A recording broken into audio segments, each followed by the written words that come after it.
Everyone, and welcome to the Sunday service of Now Creations. It's a bright sunny day here in Youngstown.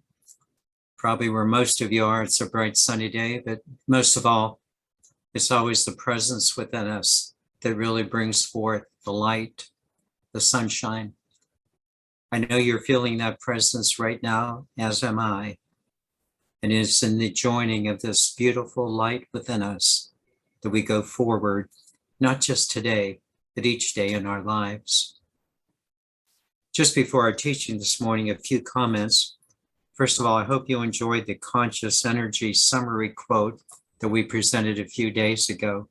If you have not viewed it, please take a moment to read it a few times. Let it sink in, knowing what a conscious energy you truly are. Also, tonight we'll be having our topical conversation from 6 to 7:30 p.m. It'll be a very interesting subject, to say the least, transforming difficult relationships into holy encounters. Quite a topic for tonight from 6 to 7:30. And then also our Monday meditation, we have been focusing on spiritual healing, spiritual activation from 7 to 8 o'clock. It's not too late to join us. I think you'll find it extremely interesting and very, very helpful. With those announcements made, let's now begin. Each week, quite honestly, it's an expanding joy for me to see so many of us grow in the awareness. It just seems like each week more and more of us are coming to the realistic conclusion that we really are spiritual beings having this human experience. This truth about who you are as a spiritual being, consciously aware that you are making your decisions from your spiritual center, is the fundamental truth of all life. I just want to say that again. This truth about who you are as a spiritual being, consciously aware that you are making your decisions from your spiritual center, is a fundamental truth of life. Although you are not always aware of this fundamental truth, that you are a conscious, eternal soul, spiritual being, you are now realizing not only the truth of the statement, but you are also seeing how much better your life is, how much better your life has become because it is receiving the best spiritual guidance from within yourself. The tremendous results of this spiritual guidance speak for themselves. You're happier, you're nicer, you're kinder, you're smarter, you're more loving, you're more intelligent, you're more successful. You've begun to have that certain something that we talked about in last Sunday's teaching. You have that charism of being in touch with what is really real. It is precisely this notion of being in touch with what is really real that is the subject of today's teaching on accepting your divinity. The topic is being in the mind of God. Being in the mind of God, in your mind. I will begin with something that is just interesting, and then proceed to talk about the authority of Jesus, and then focus on your authority. Again, the topic being in the mind of God. First, something that is interesting. It concerns the atmosphere, the environment, or the venue in which we exist. For example, take a fish. The fish might be absolutely oblivious to the fact that it exists in water. It's simply the environment in which the fish lives. If, however, you take the fish out of the water, it would expire. Now, a very interesting question is, what is the environment, or what is the atmosphere that spiritual human beings exist in? Might I suggest that we have a twofold environment with one being much more important than the other. The first environment. The first environment that most of us would probably say is that, well, just as a fish needs water to exist, we as humans need air to breathe. The air, it's all around us, is the atmosphere. It's the environment in which we exist. And it is certainly true that human beings need air to exist as a human being. But the much more interesting question is air the only environment that we have? It's a good question for you. Well, we certainly need air to breathe.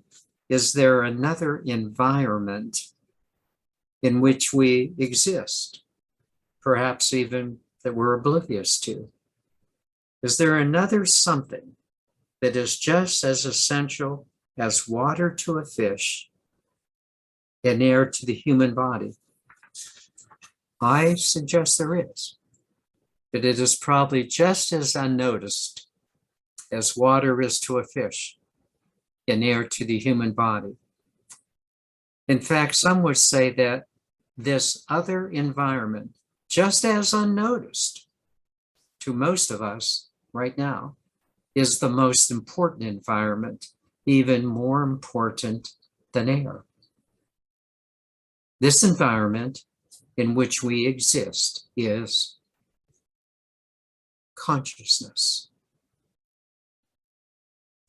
the mind.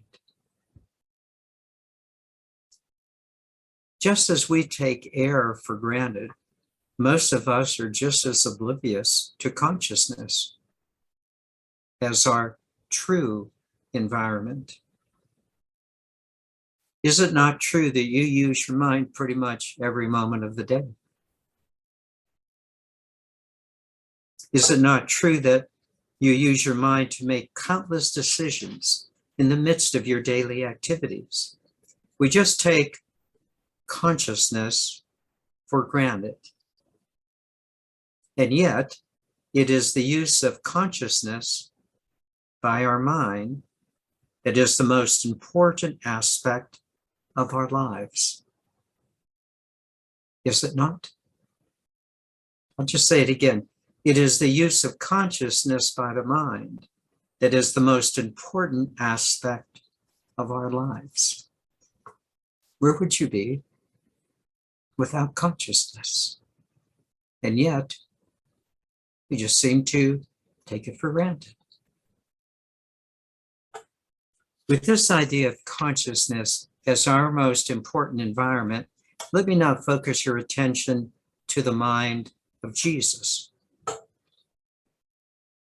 One of the most interesting aspects that Jesus had, especially by way of an effect on his disciples, was that they perceived Jesus as one who spoke with authority, not as their other scribes and teachers.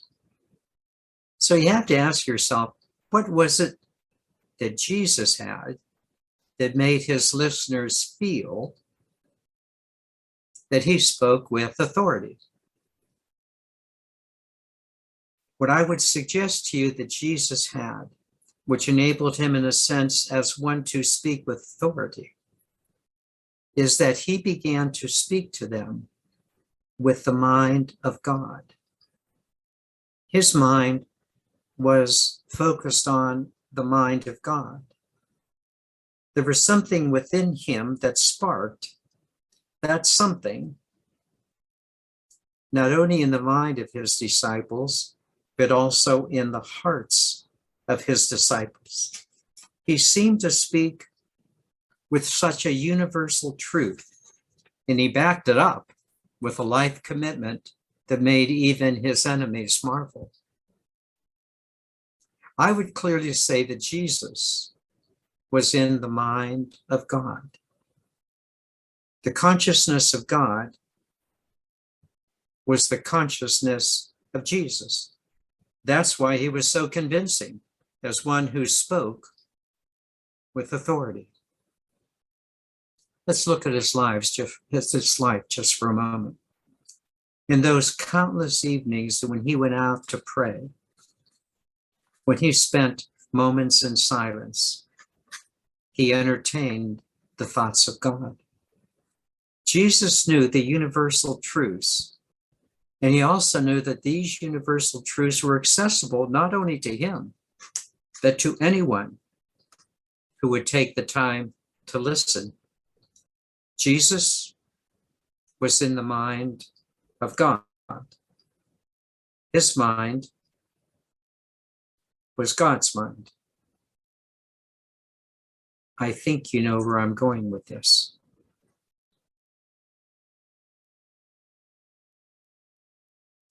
Just as Jesus was in the mind of God, so now you,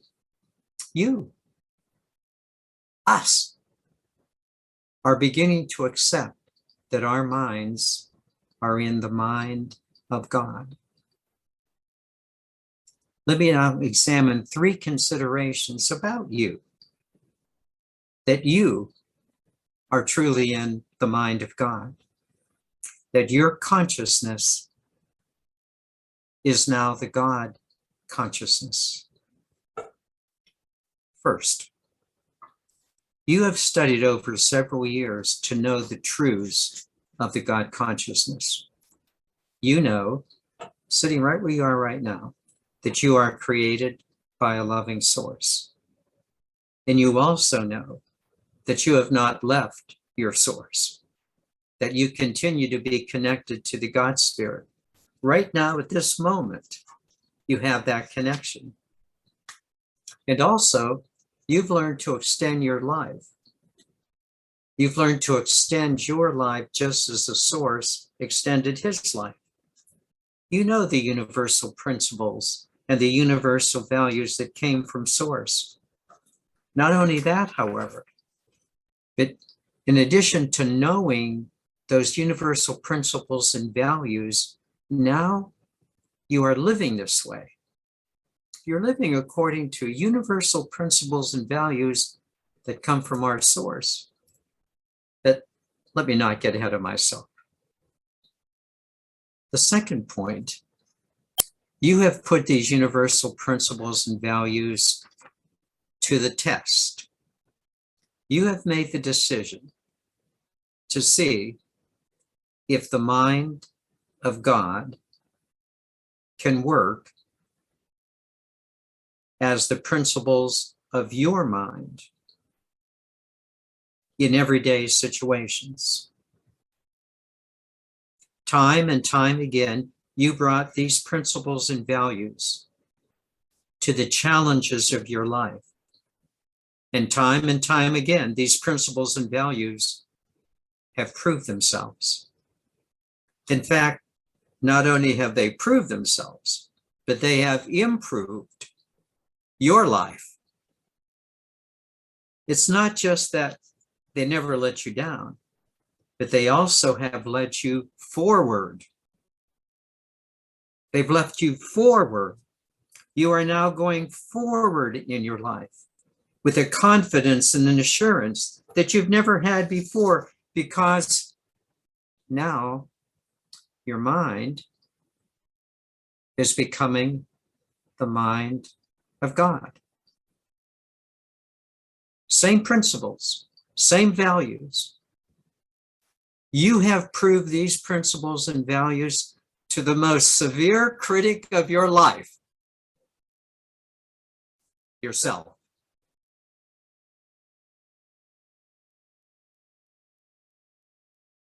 You've not taken anyone else's words for it. You have proven them to yourself. You have become the mind of God. With a bonus. A bonus. How about that? Not only have you come to know these principles and values, but you've also been able to study and practice them with others. Truly, a part of your acceptance of the mind of God is now your realization. Please follow me. It's your realization that your mind of God is not only a participation in the God mind, but it's also a participation in the minds of many of your friends. This is quite a recognition that your mind is in the mind of many of your friends. While each one of us has to be individually convinced of this truth, the surprise, the enormous surprise, is that these values and principles are shared values and principles, just as Jesus had hoped they would be. Finally, his message is taking form through you, through us. You and others like you, you know, and you begin to feel that you are speaking with authority. The third point. I know. Sometimes it's hard to believe that you are speaking with the mind of God. Oh my gosh. That you are speaking with the same authority that Jesus had. Oh my God. But put yourself to these three tests and see if what I'm suggesting to you is not true. That you are speaking with authority of Jesus because you have accepted the same mind that he had, the mind of God. I know you get this. You are speaking with the authority of Jesus because you have the same mind that he had, the mind of God. See if you can pass these three tests. First, do you believe your beliefs? It's a good question. Do you believe that you have advanced in spiritual awareness? My presumption is you would answer yes to this question. Yep. Second question, still in the first part of the test. Have you been willing to live as you believe? That's always the point, isn't it? Do you live this way? I would suggest, probably again, the answer is yes. Can you trust these beliefs? Do they work in your daily life?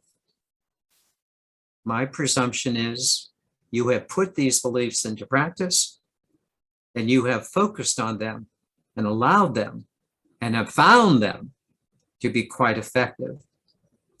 Before you have preached to others, you have practiced your beliefs yourself and you have found that they work. You're the hardest one to convince. You're the one that has the hardest head of anyone to convince yourself that you know something is true. I believe that you have answered the first question in this crucial test. The second test.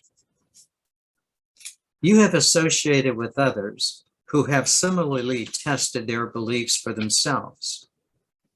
And you now have a common set of beliefs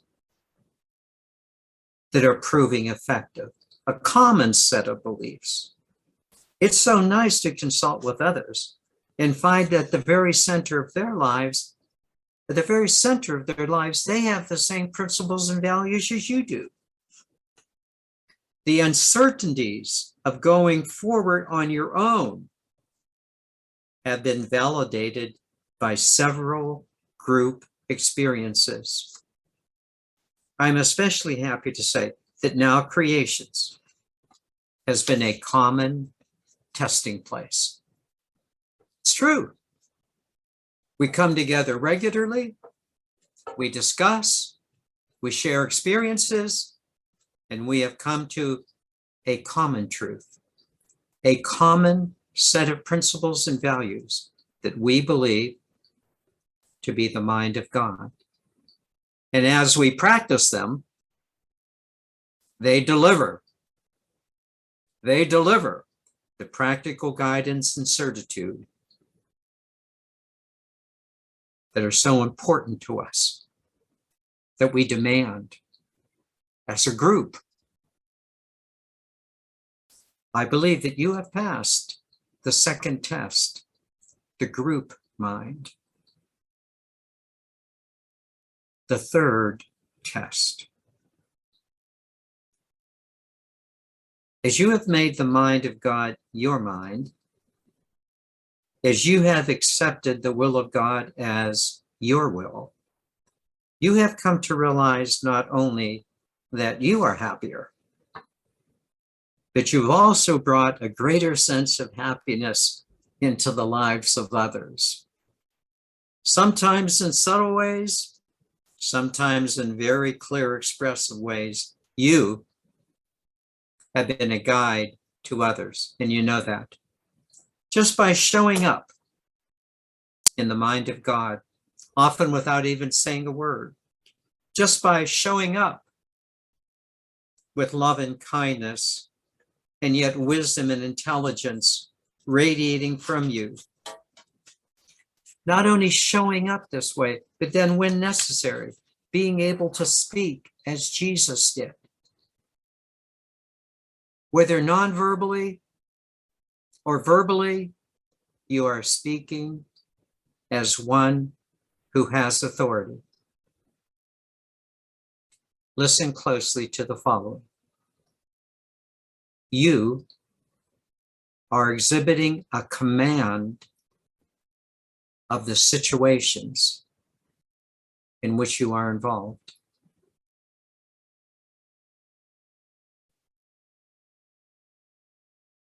You are exhibiting a command of the situations in which you are involved. You seem to have that certain something, that charism, that certain something that shows that you have drunk deeply from the spiritual spring of the mind of God. And thus people weigh your opinions. They listen to the authority of your words, just as they did in Jesus's times. People have begun to trust you, just as they trusted Jesus. What an authority.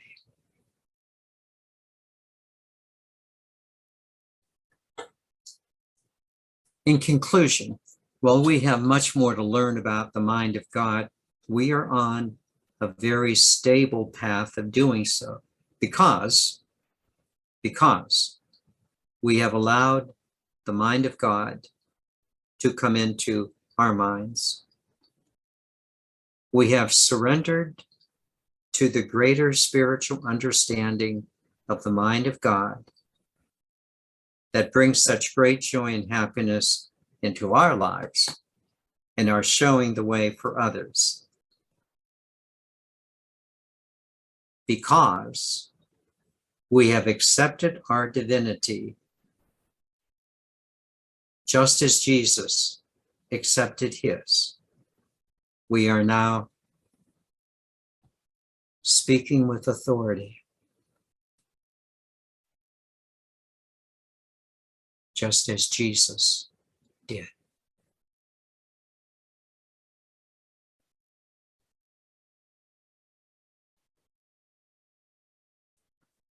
Let me now take you into meditation, and what a joy it is to do so.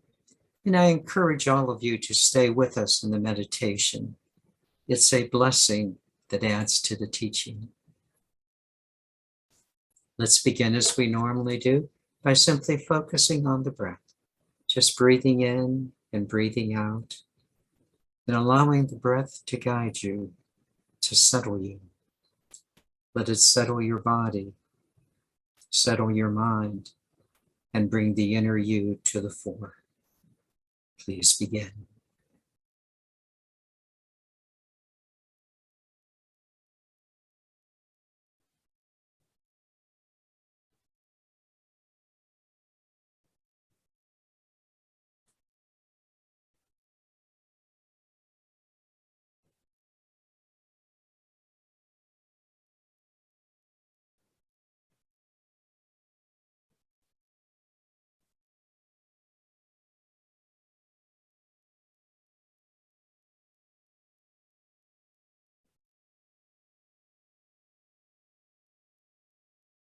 And would you simply notice how, first of all, your body is relaxed? Would you just give your attention to your mind a moment?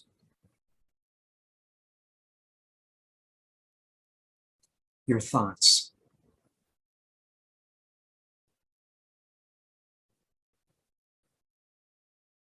And when you simply view your mind, you're doing it from the observing soul.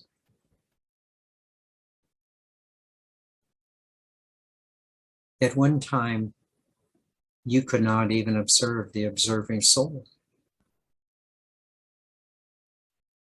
because your mind was so caught up into things outside of you.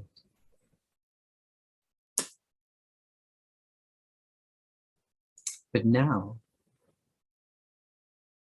your observing soul that you're in right now has brought things into your mind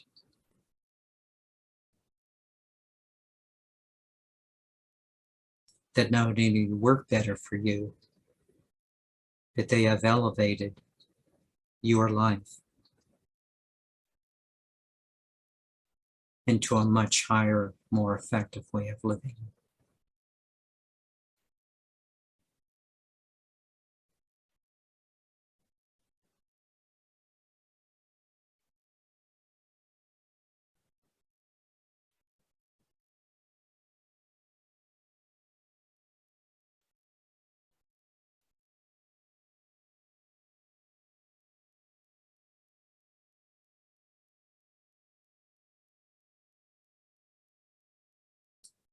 You have stopped just willy-nilly following the ways of the world. You just realize that those ways are fruitless. They just go round and round and round and round again, filled with drama.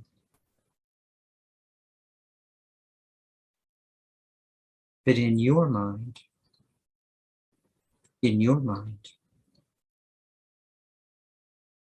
rather than dealing with what you have to in the world, you first begin with the principles and values of the God Spirit.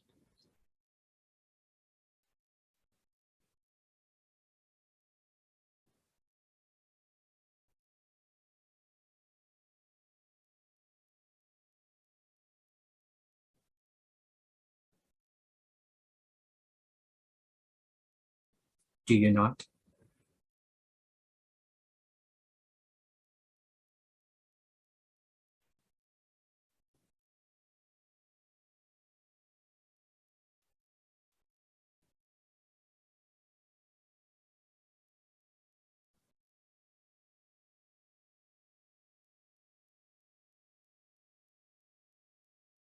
Before you think about what you have to do in the world, do you not first of all check in with whether or not your actions will be based on love and oneness?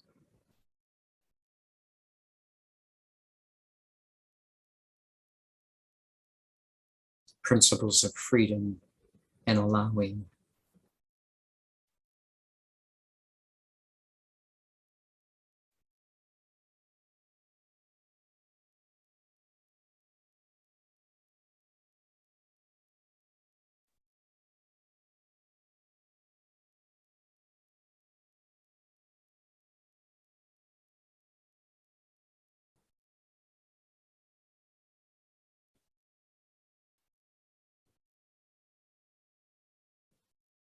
You now have a check-in point with your higher self,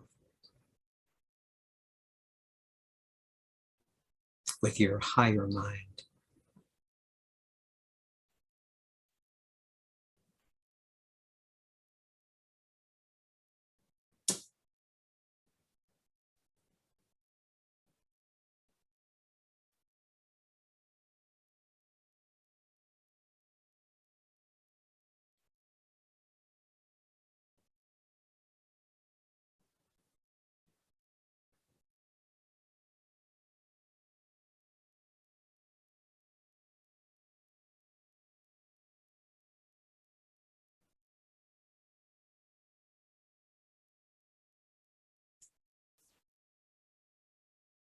And then you ask yourself the obvious question, why do you check in with your higher mind and not just your worldly mind? Or why do you do it?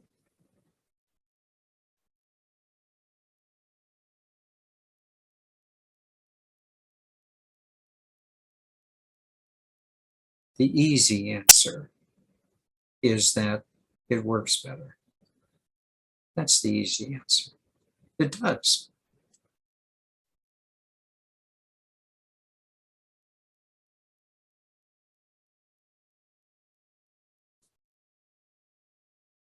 That's the easy answer. Works better. It does.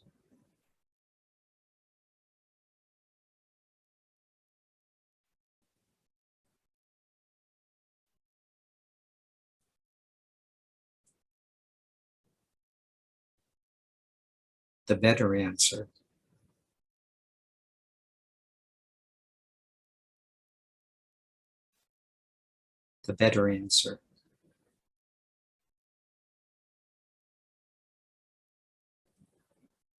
is that it has changed you.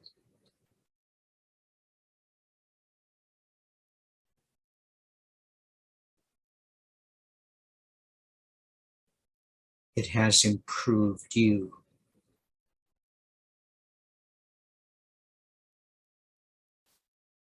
Not just improving your life, it has improved you.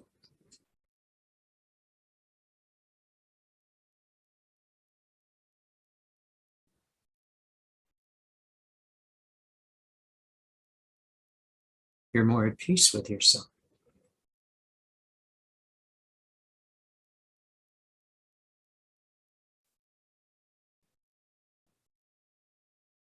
You're not confused. But what should I do?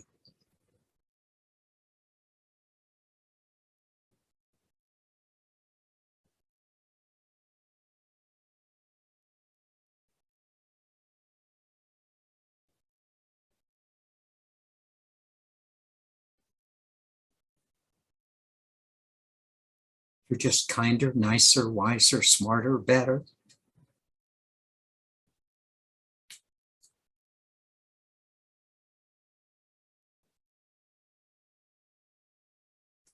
The mind of God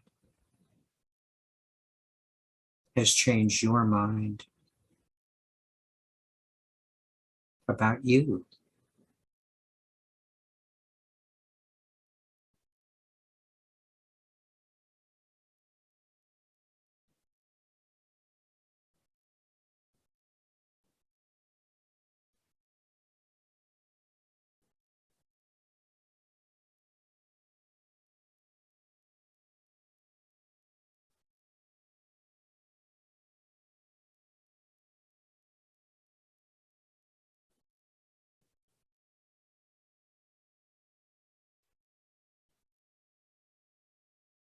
I'll say it again.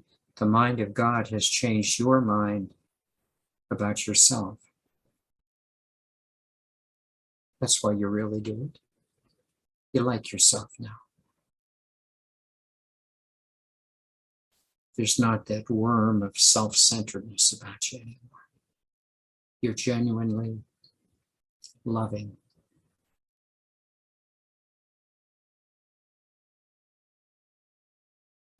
And yet very smart.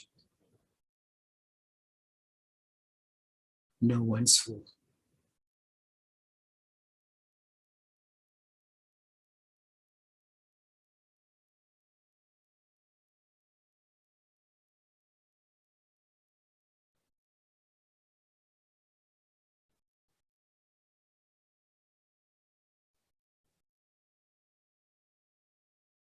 And then there's that bonus, that real bonus. That real bonus. Actually, it's twofold. You know the easy one again, that we in our creations work on these universal principles and values together. We really do inspire each other. Little phrases come up. stories come up that inspire each other. There is a felt sense of unity that you probably have just never felt with others.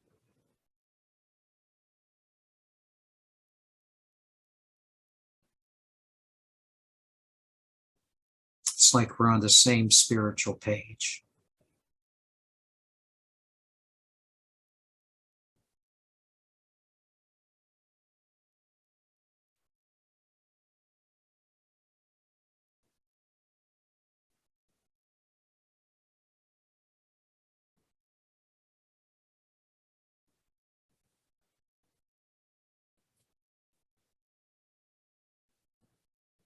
And then that second bonus.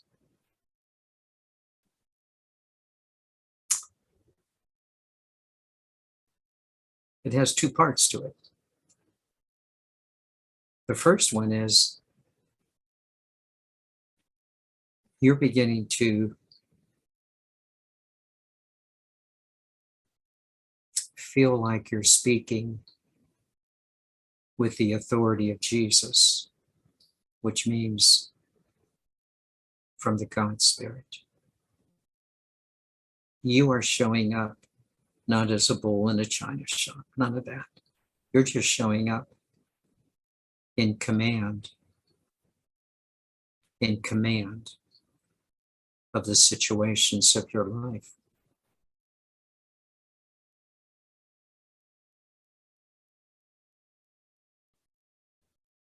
Not in control, in command.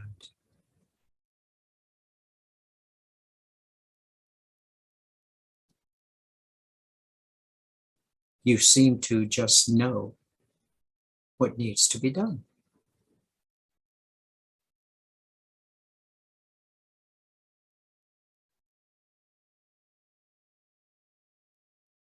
Sometimes nothing, not a word, but a presence.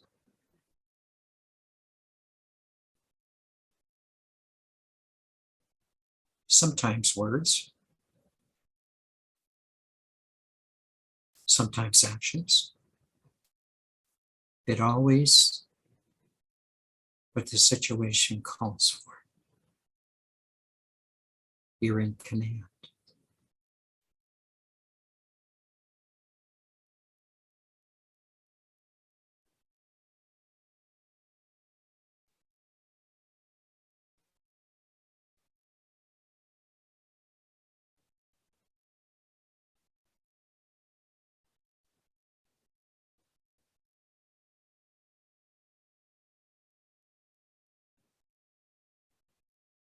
And then the second part,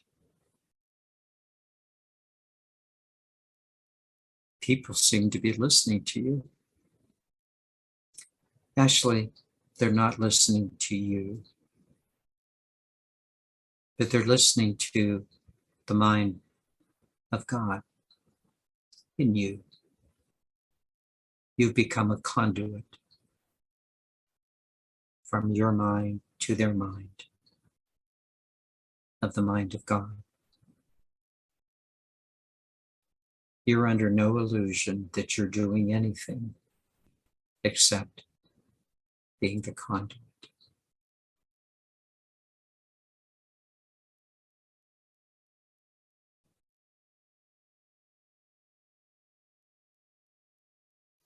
That's where your authority comes from. You've gotten out of your own way.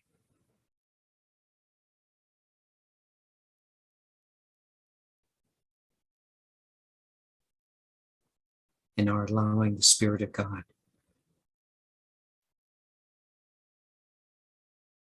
to be your direction.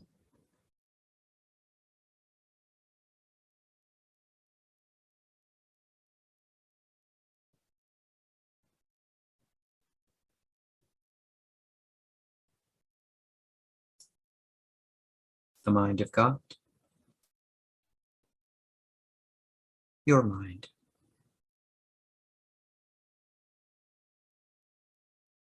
One mind.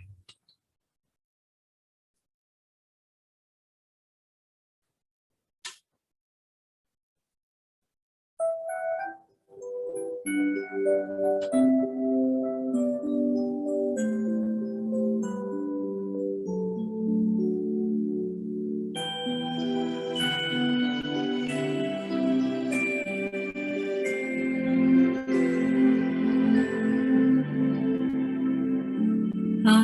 honor thee. I honor thee. Namaste. I honor thee. I honor thee. I honor thee. Namaste. I honor thee. Deep within, peace resides, faith abounds, and love abides. The light shines bright to illumine love without, love within. I honor thee. I honor thee. Namaste. I honor thee. I honor thee. I honor thee. Namaste. I honor thee. When you are where you need to be, within that space, I honor thee. Seen through eyes, an illusion, seen through spirit, we are one. I honor thee. I honor thee. I honor thee. Namaste. I honor thee. I honor thee. I honor thee. Namaste. I honor thee. Namaste. I honor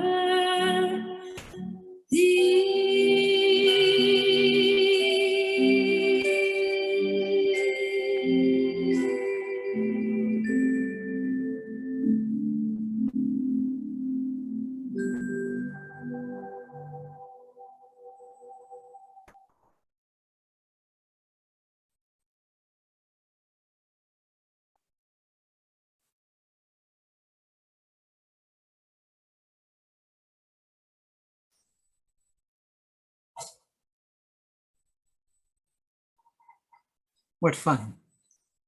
What fun. We have made up our minds to be the mind of God together. That is the formula of joy. Namaste.